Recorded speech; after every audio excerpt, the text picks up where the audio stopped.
দাদা বাপ তোমার হ্যালো আমি জাদুকর আমি ম্যাজিক শেখাবো এটা সব লিখবে ও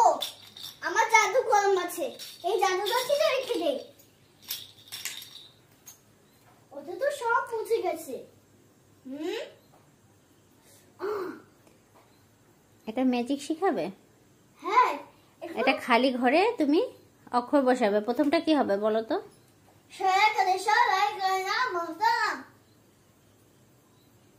এখানে লাকার হবে এখানে অনিশ্চর হবে দশনের শিকার দড়ি গর্ষকার হুয়া দশনের হু শয়া